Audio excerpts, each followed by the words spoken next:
Sure, Masandawana. I am back with another installment of the Yellow Corner as I bring you the latest preview of Mamelodi Sundowns as we travel to Cape Town to face high-flying Stellenbosch FC on Saturday at Athlone at 3 o'clock in game week 28 of the Dstv Premiership, man. Yeah, like we said, we are only going to have one preview for previous fixtures. Really and yeah, we got the maximum points.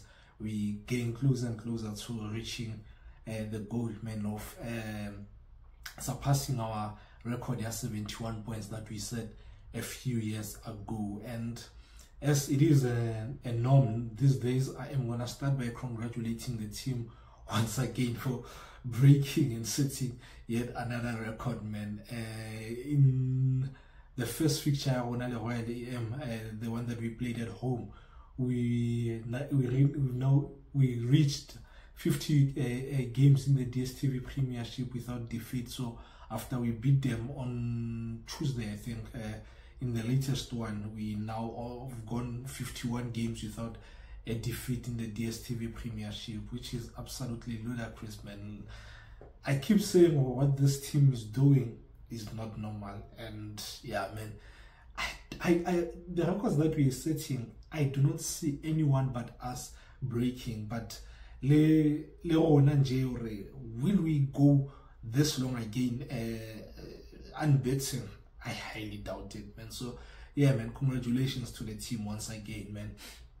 The other thing that I'm going to touch on a bit is during the week, a former player of ours, Ricardo Nascimento, announced his retirement from football. So I'd like to wish him a happy retirement, man. A proper baller. I mean, one of the best players, not just centre backs, one of the best players in my opinion that we've ever had at Mamelodi Sundowns. A line-breaking centre back, a penalty specialist. Even though he almost gave me a heart attack during COVID when we played, there was Black Leopards in the last game of the Dstv Premiership when he missed the first half penalty.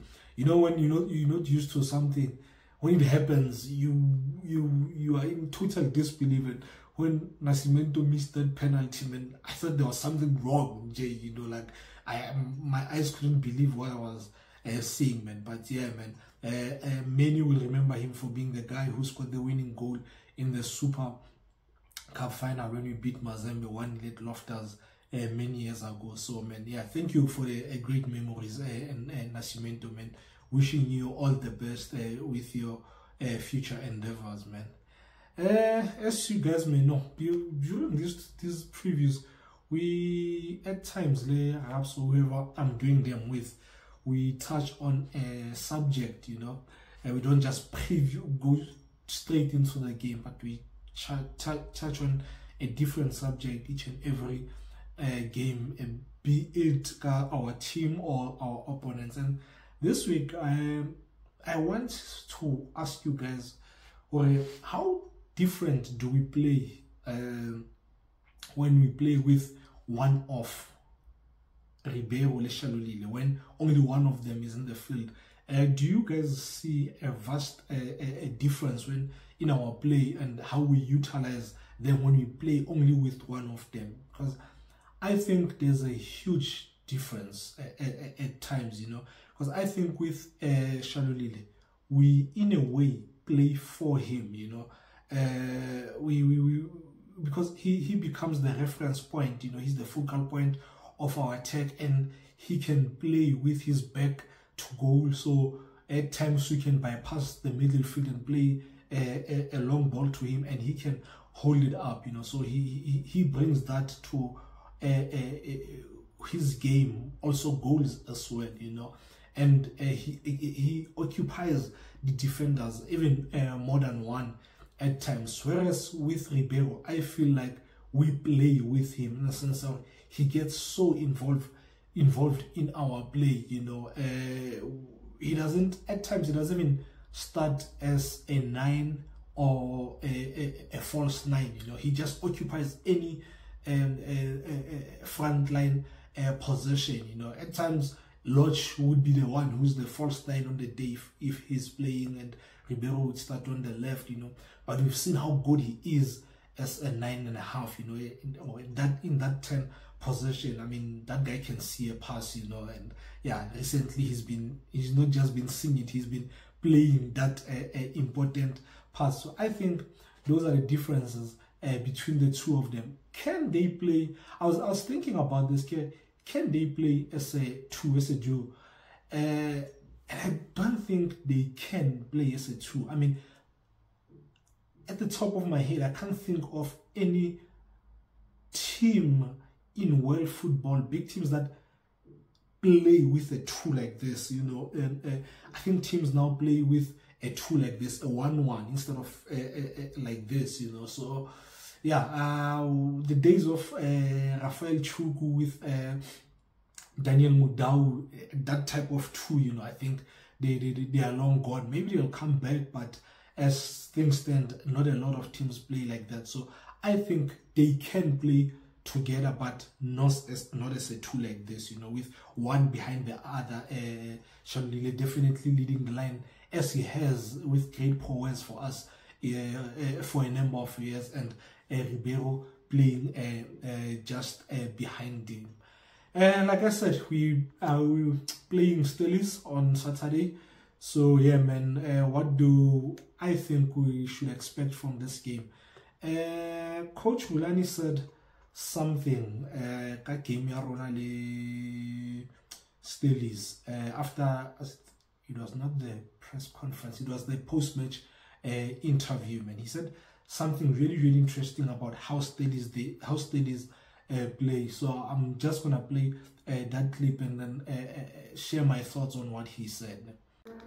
Challenge with Stellenbosch is because they play so vertical and so fast.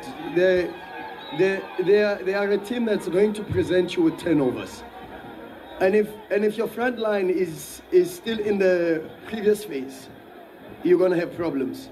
So your front line starts attacking while the opponent is in possession, and that's what we tried to do a lot today. Yeah, man. And sometimes when one watches the game with all the emotions, you invest so much into the game, you miss some things, but after he said that, and I went back to watch the game, and I saw what the coach was talking about. You look at our second goal where they turned over the ball, and we played it up front, and it was a 3v3 situation, and our front line was perfectly positioned, so you expect the team to continue where they left off in terms of our approach to this game. I think Stellis will set up and play the same way because that's their philosophy, so yeah, what we do when they turn over the ball will be very, very crucial in this game, man. Both teams have go into this game with a lot to still play for, so motivation is not the same, but there's a lot of it going into this game. I think when you look at Sundowns, it's obvious, man. We obviously want to end the season invincible, keep the clean sheet, break the clean sheet records, score the most number of goals or get the most number of wins, and the big one here, the records, the points in terms of the why am I mumbling? Reaching 72 plus points in the season. Whereas with Stellis, yes, they've qualified for continental football next season, but I would like to believe they want to play in the Champions League next season, so they want that second spot, so I think they will approach this game very, very offensive. Another thing is that we ended their 25 game unbeaten run in all competitions, so I think they will want to do the same to us, end our unbeaten run in the league. And I think this will be a very open game because it is a must-win for them. And I think a very open game suits Mamelodi Sundowns perfectly, because the more it's open, the more spaces we can find and capitalize on those spaces. The other thing that comes into play with this fixture is that initially the game was supposed to take place at the Danny Craven Stadium, but it was moved to Athlone Stadium, and I think the pitch or the size of it suits both teams perfectly. I mean, the length and the width at the stadium compared to the Danny Craven one, there's a huge difference, and this suits them in the sense that they can play the ball behind and use the pace that they have, you know. So the space between the goalkeeper and the defense, we need to be careful when they play that ball behind. And it also suits us in the sense that the wider the pitch or the longer it is, we are able to find spaces, you know. We can stretch them, you know, and move certain players out of their comfortable positions and capitalize on those spaces. Another thing that I expect from this game is that I think Sundowns will set traps on Moleisane. I think the boy is very, very good. I think he's a brilliant footballer, you know. But the thing with brilliant footballers is at times they think they have all the time in the world. Their calmness in some instances works against them, you know. He reminds me of the late Mujeka, in the sense that Mujeka was such a brilliant player. Everyone knows, who's been watching us since we started doing the previews, knows that Mujeka Madisha was my favorite player at Sundowns. But he was so good, and at times he'd think he has all the time in the world, you know, and at times he would get into trouble, you know, because of his calmness, you know, and his relaxed nature. And Le Moleisane has that in him. I don't know if it comes from being a Sundowns Academy graduate, because Sundowns, you taught men to relax, you know, and be comfortable on the ball. And in recent games, in the semi-final, he received, and when he played them, he received an intent to his goal, and he was dispossessed by Ribeiro, and I think he fouled him.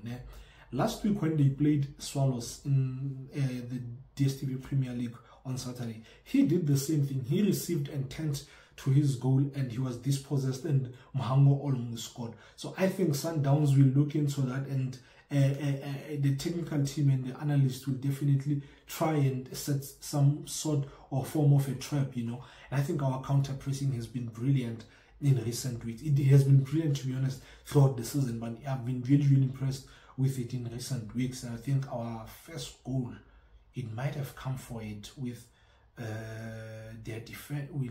We had the ball, I think, and we lost it, and their defender tried moving up with it, and we dispossessed him. So yeah, man, I think we will look to counter press like we've always been doing. And I think Tapelo will start this game after how he played, how exceptional he was in the semi-final, and I think he will start in the same position in left back and try to lock Titus, who's been brilliant this season. So those are some of the things that I think we should expect from this game. I think we covered a lot of these things in the previous preview, the semi-final. So I don't think there will be much change in terms of the approach. I just wanted to add here and there. In terms of the lineups, I think Williams comes back. I think he will be number one for this fixture. I want to see Mbunyelwa play again. Guys, I don't think there's anyone that has shocked me like Mbunyelwa this season, man. Yes, I didn't know much about the guy before he joined Sundowns, and how well he settled and performed, man. The recovery pace, that guy, he's good, man. In overlapping, he's good. At becoming a centre back, you know, he's just brilliant, man. I'm actually lost for words every time I see this guy play, you know. He's been really good, so I really wanna see him play again, you know. I'll have Riva and Mvala at centre back, obviously Riva pushing into midfield, and then obviously Morena at left back, like I said. I'll have Blesser, Allende, and Mudiba. I think Mudiba played really well against Maritzburg, you know, and I think we all know that Mudiba can play as an 8, you know, and get between the lines, you know, and occupy that space, and he's really brilliant there. And my front three will be Lodge, Shalulile, and Zwane. Zwane was not on the injury list in our last game, so I'd like to believe he's fit, so I will give him minutes on this one. Score prediction. I want to come back without conceding. I want us to come back without a clean sheet. So I will go for a 0-0, even though I said it will be an open game. But because I want a clean sheet and I don't think we'll win this game, I want a 0-0 result. You know, yes, I want us to win, but I don't think we will win, because I think Stellies will be highly motivated. Not to say we won't be. You know, my mind says we're winning 2-1, which will be great in terms of the points. But it would suck that we've conceded and we'll be left with 2 games, so we can't afford to concede if we want to break the what do you call this, the least number of goals conceded. You know, so either way, or whichever result, man, I'll take it. I obviously want us to win, and if we win, I think we go to 72 points and we set a new record in terms of the most number of points in the season. Yeah, guys, thank you for watching. Please continue to subscribe, man. Let's chat on the what you call this comment section. Share your thoughts with regards to what I said, Shadulile and Ribeiro, in terms of how we utilize them. Tell me what you guys see when we play only one of them. Does our style change, and where do you see the changes? I'm sure you guys see some things that I do not see now. So yeah, thank you guys for watching, and the next preview will be on Sunday as we preview our penultimate Dstv Premiership fixture as we travel to Mbombela to take on TX Galaxy next week, Tuesday, Wednesday, I can't remember, but it's a midweek game. Until then, sharp Masandawana.